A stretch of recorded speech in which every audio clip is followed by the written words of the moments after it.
ବାଲେଶ୍ୱର ଅବକାରୀ ବିଭାଗ ତରଫରୁ ନୀଳକଣ୍ଠପୁର ଗ୍ରାମରେ ଚଢ଼ାଉ କରି ବିପୁଳ ପରିମାଣର ନକଲି ବିଦେଶୀ ମଦ ଜବତ କରିବା ସହିତ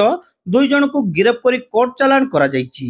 ବାଲେଶ୍ୱର ଅବକାରୀ ଅଧୀକ୍ଷକ ସୁଶାନ୍ତ କୁମାର ପାଢ଼ୀଙ୍କ ନେତୃତ୍ୱରେ ଉପ ଅବକାରୀ ଅଧୀକ୍ଷକ CH Tirupati, Jaleswar satellite inspector ଲକ୍ଷେ ସାଧବ ପ୍ରଧାନ, ସର ଅବକାରୀ ଅଧୀକ୍ଷକ ସନ୍ତୋଷ ସ୍ୱାଇଁ, ବାଲେଶ୍ୱର ଭ୍ରାମ୍ୟମାଣ ଅବକାରୀ IIC Bhaktacharan Swain, Nilgiri range IIC Diptimayee Sahu ସଦଳବଳେ ନୀଳକଣ୍ଠପୁର ଗ୍ରାମରେ ଚଢ଼ାଉ କରି 400 ଲିଟର ନକଲି ବିଦେଶୀ ମଦ, 30 ଲିଟର ସ୍ପିରିଟ୍ ଏବଂ ମଦ ପ୍ରସ୍ତୁତି ସାମଗ୍ରୀକୁ ଜବତ କରିବା ସହିତ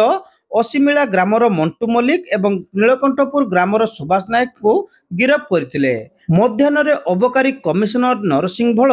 ସୌର ଆଦର୍ଶ ଅବକାରୀ ଥାନାରେ ପହଞ୍ଚି ଘଟଣାର ତଦନ୍ତ କରିବା ସହିତ ଏହି ନକଲି ମଦ ପ୍ରସ୍ତୁତ କରାଯାଇ ବିଭିନ୍ନ ବିଦେଶୀ ମଦ ଦୋକାନକୁ ଚାଲାଣ କରାଯାଉଥିଲା ବୋଲି କହିଥିଲେ। ତେଣୁ ଏହି ଆଧାରରେ ଅନନ୍ତପୁର ଲାଇସେନ୍ସ ପ୍ରାପ୍ତ ବିଦେଶୀ ମଦ ଦୋକାନକୁ ବିଭିନ୍ନ ତରଫରୁ ବନ୍ଦ କରାଯାଇ ଘଟଣାର ଅଧିକ ତଦନ୍ତ ଆରମ୍ଭ କରାଯାଇଛି। ଗତକାଲି ନୀଳକଣ୍ଠପୁର ଗ୍ରାମରେ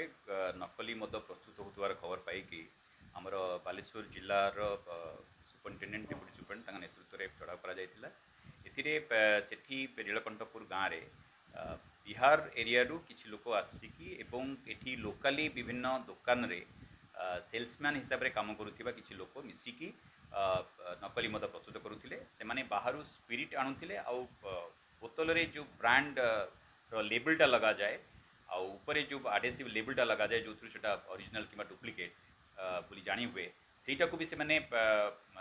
डुप्लिकेट आनिकी तादरे प्रिपेरेसन करुले। रेड समय प्रथम जो स्पट्रे से मैंने जो घरे प्रिपेरेसन कर रखुले से पाखापाखि 400 लिटर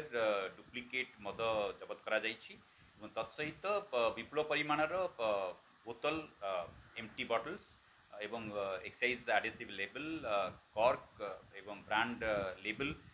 विपुल परिमाण जबत करा जोड़ा गच्छित रखा जाइथिला फ्यूचर रे पुणी डुप्लिकेट मद तैयारी करिया पई एवं एइथिरु आमे वर्तमान इन्वेस्टिगेशन चालू अछि। एठू को दुकान को सप्लाई करा जाउथला किबा को इलिसिट कुचिया बेपारी मान को सप्लाई करा जाउथला सेटा बे तदंत करा जिवो एवं एथिरे जो माने इन्वॉल्व अछंती से मान को डेफिनेटली आमे अरेस्ट करी फॉर्ड करूँ। एति व्यतीत जो लाइसेंस प्राप्त दुकान रे जदि ये डुप्लिकेट माल मिले ताहले से लाइसेंस विरुद्ध लाइसेंसिंग विरुद्ध बहुत दृढ़ कार्यानुष्ठान ग्रहण करा से लाइसेंस खिलाफ लाइसेंस कैंसलेशन करने आम पदक्षेप